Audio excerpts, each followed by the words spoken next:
Hello students, welcome to Legacy Academy. In this particular video, we are going to discuss about NCERT class 7, chapter 1, which talks about the geographical diversity of India. So if you take a look at this particular chapter, the chapter starts with again a quote of Sri Aurobindo, where he states that to us, by its very geography, the country, obviously talking about India, appears to be quite distinct from the other countries. And that itself gives it a certain national character. The difference, the diversity that we have in India is more than enough to create a national character for the country itself.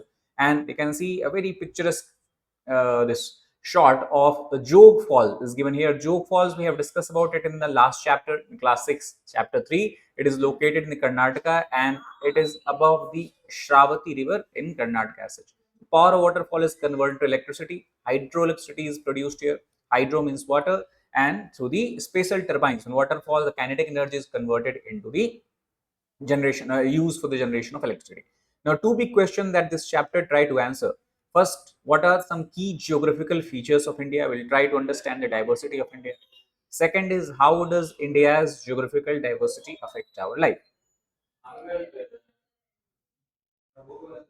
Now, if you look at this first paragraph, in 1984, Rakesh Sharma, chapter start with Rakesh Sharma, the first Indian astronaut to go into space, spoke with then Prime Minister of India, Indira Gandhi. And when Indira Gandhi asked Rakesh Sharma, how does India look from space? He replied, Sare Jahan se acha. What it means simply is it is better than the entire world. And this is title of well-known poem, the early 20th century as well.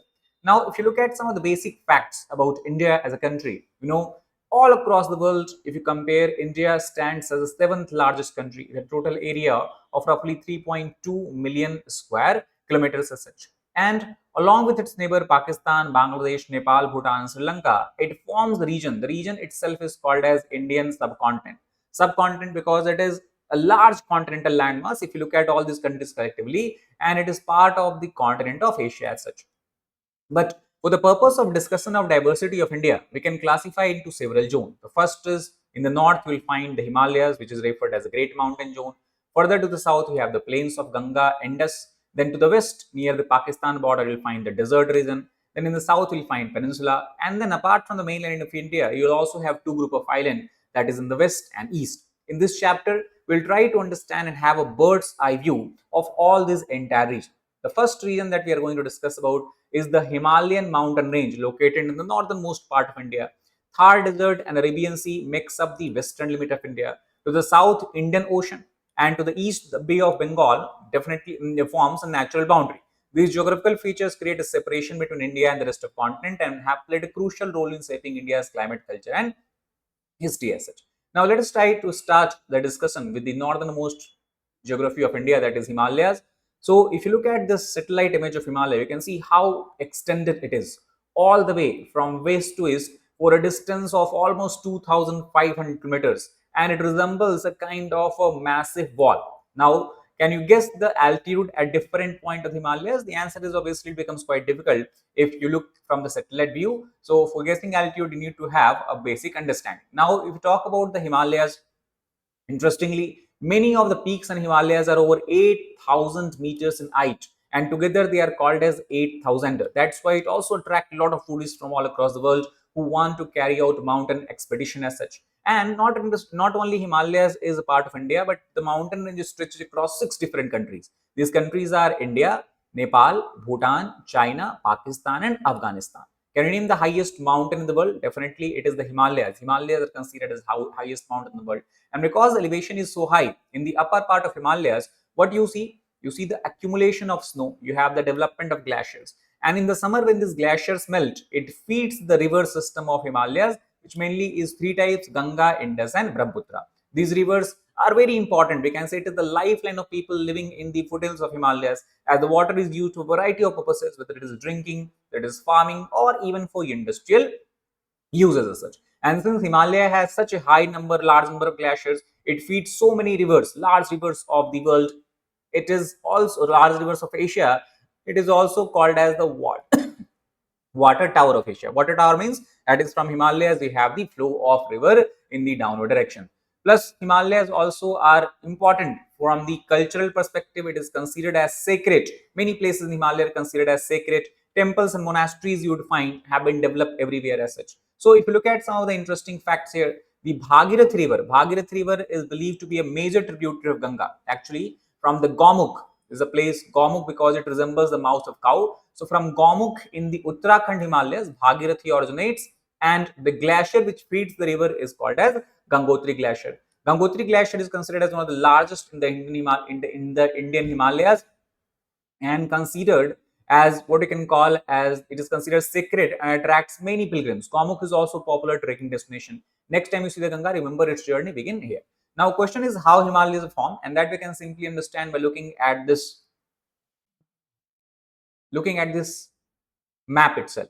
So many years back, India used to be part of a large landmass called as Gondwana land, located in the southern hemisphere somewhere near Antarctica. Then India split from Gondwana land and began its northward journey. As it began to move in the northward direction, as it began to move from in the northward direction, we can see that Himalayas crossed equator roughly about 40 million years ago, and then it collided with the Eurasian plate, which was located to the north as such. Now, due to the collision, whatever rocks, sediments, soil that you have here, they began to crumple up, and as they began to crumple up, a force was exerted on them, and all these sediments rose. So just like how a carpet wrinkles when you push it from both sides, that's how mighty Himalayan mountains were formed. Interestingly, India has not stopped pushing against the Eurasian plate. Still, it pushes against Eurasian plate at a rate of 5 centimeter per year. Very small rate, but nonetheless. And because of this push, what we can say, what is the general effect? Effect is Himalayas are still growing taller, just a tiny bit each year, about 5 millimeters every year. That means the entire Himalayan ranges rise in height by 5 millimeters every year. But over a millennium, if you talk about over thousands and thousands of years, Himalaya rises by 5 meters as such. And then you add millions of years, obviously the rise would be tremendous in nature. Now, interesting fact we can keep in mind, the Himalayan mountain system, we would have used it many times in our life, Himalayas. But what does Himalaya actually mean? Now, it is made up of two words. One is Him, other is Alay. Him means snow and Alay means abode or dwelling. Thus, Himalaya can be considered as the abode of snow. The entire Himalayan range itself is basically divided into three parallel ranges if you move from north to south. The northernmost range is called as Himadri.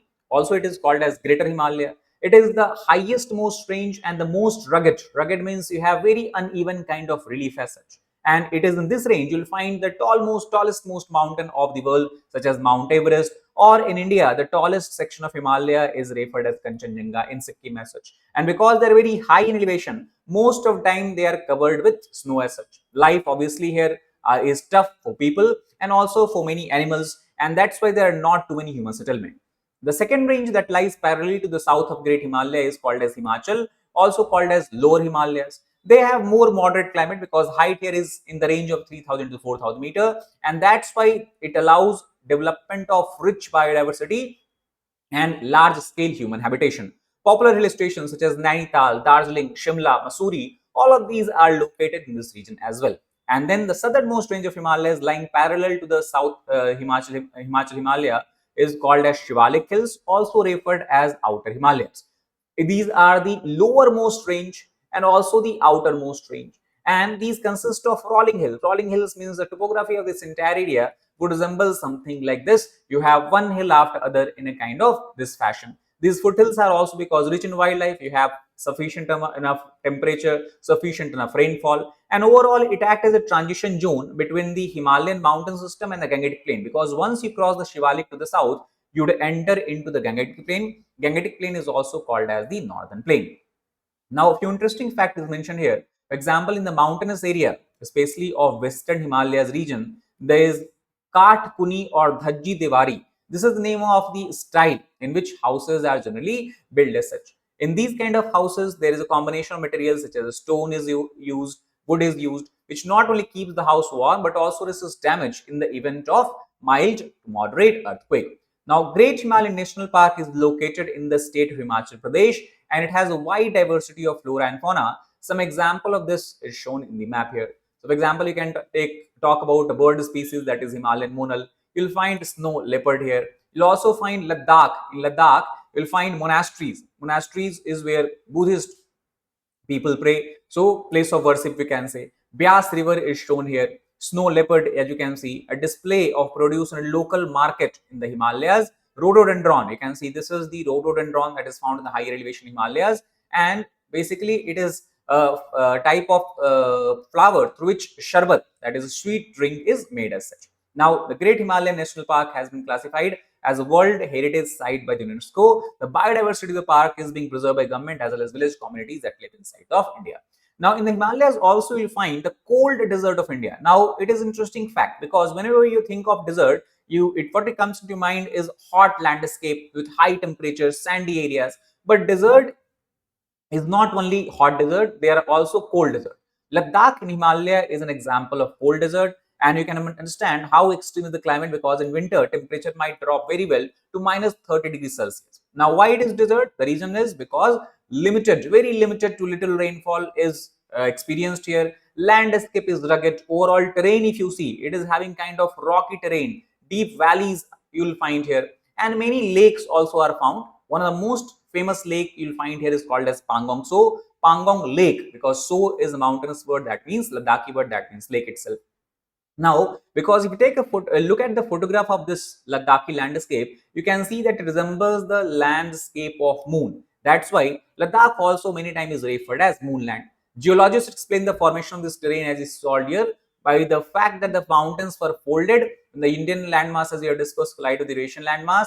This folded portion was part of the ocean because before India and Eurasia collided, in between them, an ocean existed. Near the oceanic coast, you have large extent of sand and clay deposits, and wind and rain have eroded the mountains in the shape you see in the paragraph. So, photograph. So, if you look at this particular landscape of Ladakh, you can see how magical is the landscape. You have rugged terrain, you have a kind of rocky structure of various different colors and such. And this lake we have discussed is Pangong Lake. Lake has salty water. That's interesting to note because the rainfall is very less, so there is no addition of fresh water as such. The saltiness is the result of the minerals that dissolve from the surrounding mountains area. So whenever you have erosion, the mountain minerals keep on getting accumulated here, and thus saltiness or the salt content increases. Now, despite the harsh condition, Ladakh is not uninhabited. It also has large number of people living here. Plus, it also supports huge variety of wildlife. Some of the major wildlife you'll find here are snow leopard, ibex, and Tibetan antelopes. Ladakhi people lead a simple life. Region is known for its ancient monasteries, and many colorful festivals actually are celebrated here as well. Two most important festival that you should keep in mind celebrated in Ladakh is Losar festival and the Himis festival. Now, once you cross the Himalayas and move to the south, you would enter into what we call as the Gangetic Plain. So basically, you have Himalayas. The outermost range of Himalayas we have discussed is the Shivalik, and there are a lot of rivers coming from the Himalayas, different part of Himalayas. They brings large volume of sediments. These sediments, when they accumulate over millions and millions of years, have resulted in formation of the plain topography. Now, rivers themselves carry large volume of minerals, and that's why soil keeps on getting enriched. So, fertility of this soil is very high. Now, because fertility of soil is very high, you can understand that it is very good area from the perspective of food production, agriculture, and that's why a large proportion of India's population lives in this plain itself. Some of the photograph from the plain areas is clearly given here. Now, because you know that in plain area, it is characterized with a flat land, and because in the flat land, development of transportation network is relatively easier, you will see dense network of both roadways, railways, and even many areas because rivers are flowing. River transportation also has been used for millennia as such. Now, most rivers in India are named after goddesses such as Ganga, Yamuna, Kaveri. However, interesting fact to keep in mind is that the name of Brahmaputra is basically a male river because then the Brahmaputra simply means son of Brahma. So most of the Indian rivers are female rivers, but Brahmaputra is an exception. It is example of the main river. The river gets bigger during summer instead of drying up. Can you guess why? The reason is because during summer, the glaciers melt at a rapid pace because temperature is higher. And as glacier melts at a rapid pace, there is a large volume of water being supplied to the river. Plus, it is during the summer season itself, you will see the monsoon winds enter India, which causes rainfall. That also is one of the region. Satellite image of Gangetic Plain is shown here. You can see large number of lights. Why? Because as we have discussed, plain offers a most adequate place, most suitable place for the settlement of human habitation, and that's why a lot of large cities and towns has developed here. Some of the interesting animals such as peacock and peahen, Indian gharials are found in the river systems of India. If you go to the western part of India, somewhere if you look at this particular area here in the Rajasthan, you will find the Great Indian Desert, which is referred as Thar Desert.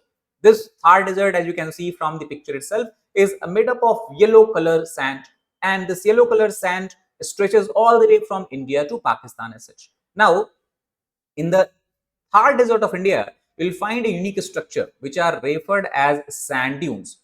Sand dunes basically are a kind of accumulation or a mound of sand that you find in the sandy stretches of desert. Accumulation of sand you'll find here, and when the winds move, sand dune also keeps on shifting from one place to other place. Sometimes sand dunes resemble hill-like formation, and especially if the wind speed is high, whenever wind speed is high, they can rise as high as 150 meters as such. Thar is a vast arid region, arid because again rainfall is very limited, very less.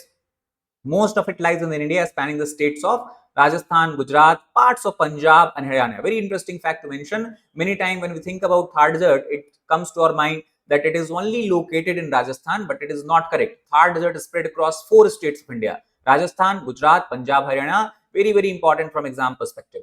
Thar Desert acts as a natural barrier due to the harsh condition that deter human and animal movement, including very high daytime temperature. During daytime, desert surface gets heated strongly, temperature increases suddenly. During night, there is a loss of heat, rapid loss of heat from desert surface, and that's why the temperature drops significantly as such. Plus, desert provides one of the difficult landscape for humans to survive, as one of the basic ingredient for the human life, that is water, is scarce or missing here. So people living in Thar Desert, however, have adapted their way of life to the place based on whatever it offers. So everything, whether it is the food habits, whether it is the clothing, or whether it is the lifestyle general, they have evolved to suit to this particular harsh condition as such. Now we know that as far as desert climate is concerned, including Thar Desert, water is one of the scarcest resource that you'll find. And that's why, as you can see from this particular photograph, women often need to travel over long distances every day to just fetch water from for their families as such. In Rajasthan, there are several ingenious water conservation method, because whenever rainfall happens, you need to conserve the water, you need to save the water, and for that, a lot of tanka or kunds you'll find being developed here since many times years as such. These are a special water collection system that store rainwater, and often these rainwater is used for the drinking purposes. Now, if you move to the east of Thar Desert, for example, if I draw, this is where we have Thar Desert. And if you move to the east of Thar Desert, you will find a hill range, which is considered as one of the oldest hill range of India. The age of this hill is about 2.5 billion, that is equivalent to 2,500 billion years old. This hill range is called as Aravallis. Aravallis is where you will find the highest peak of Rajasthan, that called Mount Abu, about 1,700 meters. However, most of hills in Aravallis are very low hills. They generally lie between 300 to 900 meters tall as such. So you can try to now imagine that just at a drive of 4.5 hours, you can move from Mount Abu, which is a kind of green landscape you can see. You have sufficiently abundant rainfall. And then in 4.5 hours, reduced to a place called as Jodhpur, which has a complete different geography. So this is the diversity in the beginning that we have talked about that gives India its own nation character. Aravallis played a vital role in shaping the geography and climate of northwestern India. One of the most interesting function of Aravalli is that it acts as a natural barrier, because again, if you try to think, this side we have drawn, we have the Thar Desert. Whenever winds move, the winds will carry sand particles from desert, and then you have the Aravallis. If suppose Aravallis were not there, the sand would have kept migrating to the east, and the entire eastern part, central northern part of India would have turned into a desert landscape. But the Aravallis act as a barrier. It does not allow the sand to move further eastward, and thus it prevents desertification of the northern and central part of India. Not only that, Aravallis also are important from economic perspective because they are rich in mineral reserves. Many minerals such as marble, granite, zinc and copper you will find in the Aravalli Hills. And it's not that the mineral mining we are carrying out in Aravallis in the last couple of decades. We have been carrying out mining for centuries and centuries. One of the most popular mine is called as Zawar mine, which has shown that over 8 centuries ago, 8 centuries means you can imagine almost 800 years ago, Indians were carrying out mining in the Jawar region of Aravallis. They were master in the process of extraction of zinc from the other type of metals as such. Not only that, historically Aravallis also is important because you have a lot of famous sports, whether it is from Chittorgarh Kumbhalgarh or even Ranthambore, they are located here. So that is about northern part, western part, and the central part of India. If you move further to the south, we enter into the region that is called as Peninsular Plateau. So whenever we talk about India, and if you draw the map of India, something like this triangular landmass that you find, this triangular landmass is what we are calling as Peninsular Plateau. So first of all, why peninsula?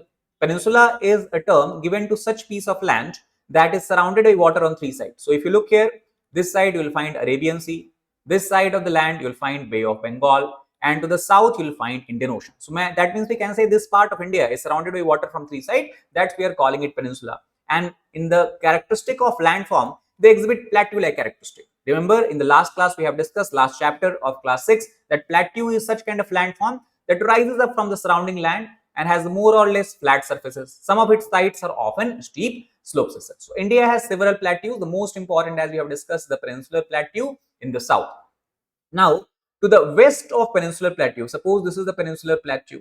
In the western part of Peninsular Plateau, you will find a hill range that is called as Western Ghat. Western Ghat have been declared also as a UNESCO World Heritage Site. They are home to many rivers and have rich biodiversity. The northern portion of Western Ghat are also known as the Sahyadri Hill, which is the older name.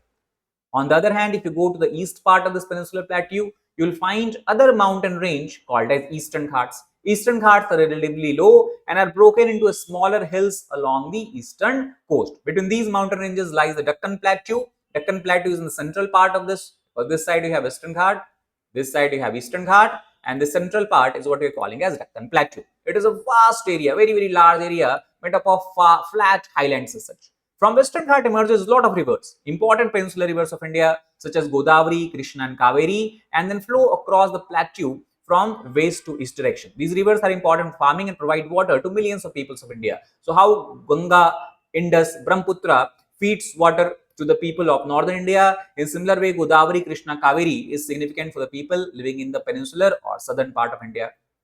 Now, the plateau is rich in various other resources, whether it is the minerals, whether it is the forest, or whether it is the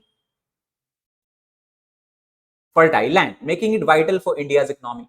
If we talk about the entire plateau, it's kind of tilted from west to east direction. So that's why any river that originates in the western part, based on the slope of land, is flowing in the eastern direction. So if someone asks you why rivers like Godavari, Krishna, Mahanadi flows in the west to east direction, the reason is the entire plateau itself is tilted from west to east. But it's not true everywhere. There are certain rivers such as Narmada and Tapi. They are flowing in the reverse direction. They are flowing in the west flowing direction. Why it is so? We'll discuss that in the higher classes. Dense forests on the plateau are home to tribal community. Many tribes will find that is who are living in these plateau for hundreds and hundreds of years. These are Santhal, Gond, Baga, Bhil, and Korku tribe. Plateaus are also home to many beautiful waterfalls because we know that from the plateau we have this kind of elevation. So river originates from plateau, flows, and then it drops suddenly to a lower elevation. So wherever the river is dropping suddenly from the plateau, that is the place where you can find picturesque waterfalls, and many such beautiful waterfalls you'll find all across India as such. And when the water falls, we know that it carries kinetic energy, and this kinetic energy of water is used to rotate the turbine here that is placed. The turbine that rotates is helpful in generation of power, and thus it also provides water for irrigation to the agricultural fields.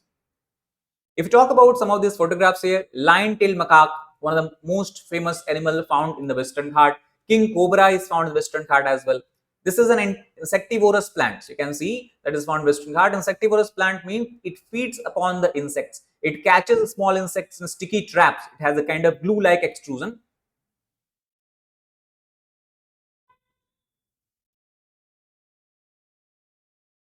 Can say glue-like extrusion, and the small insects then get trapped here and then are digested by it. Similarly, as we have discussed that the plateau is known for mineral reserves. So coal mines in the plateau, for example, in the Chota Nagpur plateau, we have discussed coal is found. So many such coal mines will find in India as well.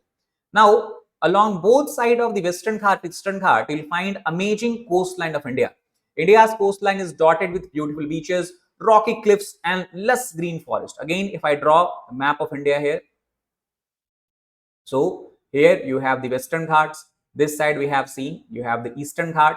So this part is the Western coastal plain and this part is the Eastern coastal plain. And some beaches have golden sand while others have black rocks. Some islands have coral reef while others are covered in thick jungle. Overall, if you measure the coastline of India, the coastline of India stretches all the way up to 7,500 kilometers and such. So let us try to first look at the coastline of India, and first coast we'll discuss about is the west coast of India.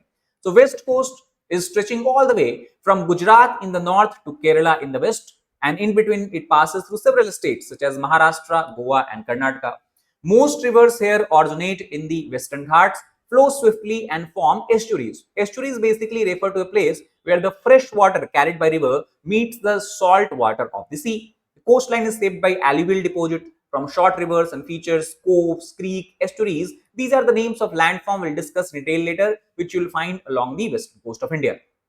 Narmada and Tapi river. Remember, we have just discussed Narmada and Tapi are two rivers which flow not in the east but in the westward direction, and they are the ones who create the largest estuary of India. West coast has many important ports and cities as well. For example, you would have heard about Mumbai. So you have Mumbai port, you have Mangalore is an important port in Karnataka, you have Kochi as an important port in Kerala. These have been centers of economic activity for millennia. If we turn our gaze toward the east coast of India, east coast lies between the Eastern Ghat and Bay of Bengal and stretches all the way from Ganga Delta. Ganga Delta, we have seen, is formed by the deposition of sediments along the mouth of river Ganga in Bay of Bengal, all the way up to Kanyakumari, the southernmost point on the mainland India. It has wide plains compared to western coastal plain. Eastern coastal plain is wide. Why wide? Because most of rivers are flowing to the east. That's why plain is also bigger. Major river deltas you'll find here such as Mahanadi, Godavari, Krishna, Kaveri. Apart from that, along the eastern coast of India, you'll find important water bodies such as Chilka Lake, Pulikat Lake. Both of them are part of lagoon or type of lagoon. Lagoon basically is a type of a body of water that is separated from larger body of water by a natural barrier. That means if I draw a lagoon, it would look something like this. So this is the landmass. Here you have the water. And as you can see from three sides, this water body is surrounded by land. But from one side, it has an inlet or outlet, we can say, to the sea as such. And this is the outer part of land, which basically makes which acts as natural barrier here. Deltas are landform formed in the mouth of river we have discussed when river deposit large volume of sediment in the ocean, lake or the river as such.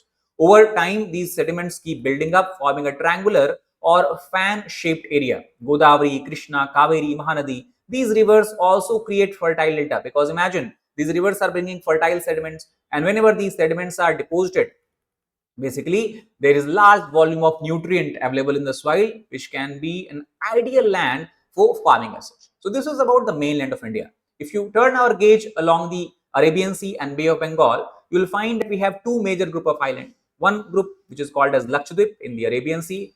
Other group of island you will find is the Andaman Nicobar in the Bay of Bengal as such. These islands have unique wildlife, beautiful beaches, coral reef, as well as volcano. Several ancient tribes made these islands their home tens of thousands of years ago as such. If we talk about Lakshadweep Island, it is an archipelago. Archipelago is a geographical term used to represent a group of islands. Located where? In the Arabian Sea. If I draw the map of India again here, we know that here you will find the southern state of Kerala, and about 200 to 500 meters from Kerala coast, you'll have the group of island which is referred as Lakshadweep. So it is close to what we call as Malabar coast of Kerala. Total number of islands in Lakshadweep is 36. All of these islands are made up of coral. Corals are tiny microscopic marine organisms whose outer shell actually is made up of limestone. So these limestone based organisms are responsible for creating all these islands as such. India controls a vast marine area that allows it for carrying out fishing, resource exploration, as well as environmental protection. If we turn our gaze to the east in the Bay of Bengal, we have 500 large to small volcanic islands divided into two distinct groups, the Andaman group and the Nicobar group. Collectively, they are referred as Andaman and Nicobar Island. Their location is very important because they serve like an outposts of India. Why outpost of India? Because these islands allow us to keep an eye on the ocean to ensure our security and strategic interest as such. Not only that, because island is such a huge landmass and is located in tropical region, it supports a huge variety of flora and fauna. They are significant from historical point of view also because in this island you will find a place referred as cellular jail. During British time, when freedom fighters used to carry out protest, British used to put them in the cellular jail. So it can be said to be a reminder of the tremendous sacrifices that our forefathers, that our freedom fighters have given to us to just make us free as such. So freedom was not easy task. Getting freedom was a difficult task and required a lot of sacrifices. Cellular jail stand as an example of it.